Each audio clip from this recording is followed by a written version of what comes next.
ED और शैलजा के जाल में खुद फंसी बीजेपी।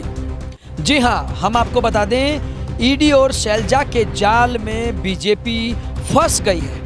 ऐसा कैसे हुआ है, आइए उसी के बारे में आपको विस्तार से बता दें। हरियाणा में विधानसभा चुनाव से पहले ही बीजेपी धराशायी हो गई है। दरअसल विधानसभा चुनाव में लोगों के सामने जाने के लिए बीजेपी के पास कोई मुद्दे ही नहीं है। हरियाणा की जनता को असली मुद्दों से गुमराह करने के लिए बीजेपी ने कुछ प्रोपगेंडे तैयार किए थे, लेकिन पिछले 24 घंटे के भीतर ही बीजेपी के तीन बड़े प्रोपगेंडे फैल हो गए हैं। यही वह मुद्दे हैं जिनके आधार पर बीजेपी पूरा इलेक्शन कैंपेन चला रही थी। आइए अब आपको बताते हैं कि आखिरकार बीजेपी को चोर का झटका धीरे से कैसे लगा। बीजेपी के पास विधानसभा चुनाव में सबसे बड़ा मुद्दा था कांग्रेसी नेताओं पर ईडी की कार्रवाई। बीजेपी ने कहा कि कांग्रेस ने आरोपी नेताओं को टिकट दी है। इनमें धर्म सिंह छोक्कर, राव दान सिंह और सुरेंद्र पंवार शामिल हैं। जैसा कि हर राज्य में होता है, हरियाणा में भी चुनाव के मौके पर अचानक से ईडी सक्रिय हो गई। पूरा हरियाणा ही नहीं बल्कि पूरा देश ये चिल्ला कर बोल रहा है कि आखिरकार चुनाव के समय पर ही ईडी का जिन बाहर क्यों आता है। तो आइए हम आपको बता दें कि सुरेंद्र पंवार को तो ईडी ने गिरफ्तार भी कर लिया था, लेकिन बीजेपी का यह दांव कोर्ट में औंधे मुंह गिर गया और सुरेंद्र पंवार को कोर्ट ने ठीक वोटिंग से पहले बरी कर दिया।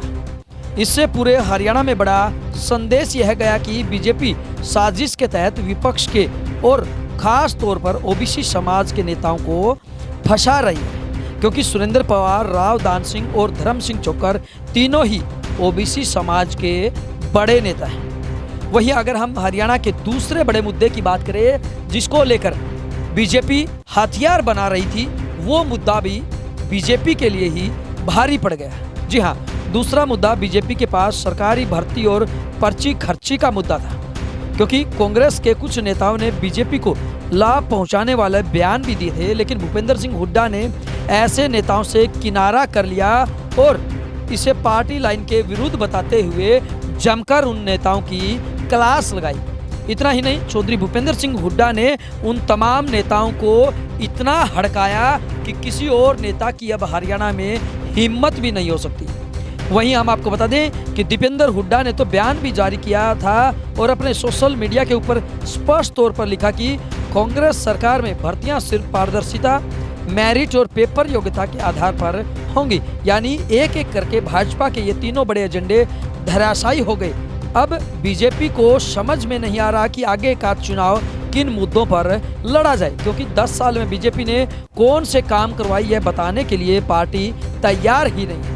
यहाँ तक कि 9.5 साल जो बीजेपी के मुख्यमंत्री रहे, बीजेपी उन मनोहर लाल खट्टर का नाम भी लेने को तैयार नहीं है। जी हाँ, हम आपको बता दें कि सोशल मीडिया पर तो ये बात भी वायरल है, जहाँ कहीं भी कांग्रेस पार्टी कमजोर नजर आ रही हो, वहाँ पर अगर सेटिंग करके पूर्व मुख्यमंत्री मनोहर खट्टर को किसी तरह बुला लिया जाए तो वो सीट भी कांग्रेस पार्टी जीत सकती है। यानी कि हरियाणा की जनता में पूर्व मुख्यमंत्री मनोहर खट्टर की बात करें या बीजेपी की बात करें तो उनके प्रति कहीं ना कहीं नाराजगी सोशल मीडिया पर देखने को मिल रही है। आइए अब आपको सुनवाते हैं सांसद दीपेंद्र सिंह हुड्डा का क्या कुछ कहना है इसी मुद्दे को लेकर। नौजवानों को उलझा दिया कच्ची भर्ती में, कच्ची भर्ती, कच्ची नौकरी, सीटी में उलझा दिया। 2 लाख सरकारी पद समाप्त कर दिए, खाली पड़े। कौशल निगम ले आए, 1.5 लाख बच्चों की बिना पेंशन, बिना रिजर्वेशन, बिना मेरिट बैकडोर से सरकार खुद ठेकेदार बन गई। कौशल निगम में लगा दिए बच्चे। फौज की भर्ती में अग्निवीर आ गया, वहां भी कच्ची भर्ती। हरियाणा का नौजवान जाए तो जाए कहां? और पिछले 2 साल से तो इन बच्चों की ऐसा शोषण हुआ बच्चों के साथ।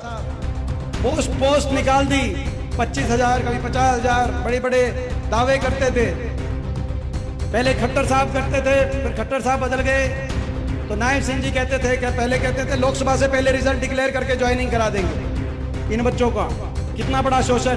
फिर बोला लोकसभा चुनाव हो गया, लोकसभा चुनाव के बाद कराएंगे। फिर बोला कि भाई लोकसभा चुनाव के बाद विधानसभा से पहले करा देंगे, फिर बोला विधानसभा चुनाव डिक्लेयर हो गया, विधानसभा चुनाव के बाद कराएंगे। जैसे सनी देओल की एक पिक्चर आई थी, आपको याद होगा, तारीख पे तारीख, तारीख पे तारीख, तारीख पे तारीख, 5 साल तक इन नौजवानों को मिली तारीख पे तारीख, तारीख पे तारीख।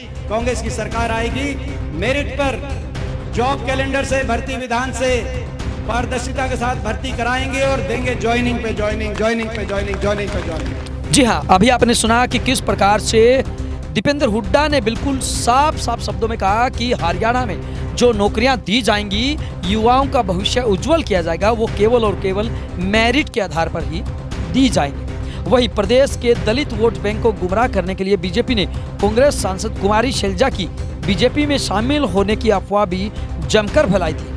लेकिन बीजेपी की इस अफवाह पर तब ब्रेक लग गया जब कुमारी शैलजा ने भाजपा में जाने से साफ इनकार कर दिया। हालांकि कुमारी शैलजा पहले भी ये कहती रही है कि मैं तिरंगे में ही लिपट कर जाऊंगी, लेकिन कभी भी कांग्रेस पार्टी का दामन नहीं छोड़ूंगी।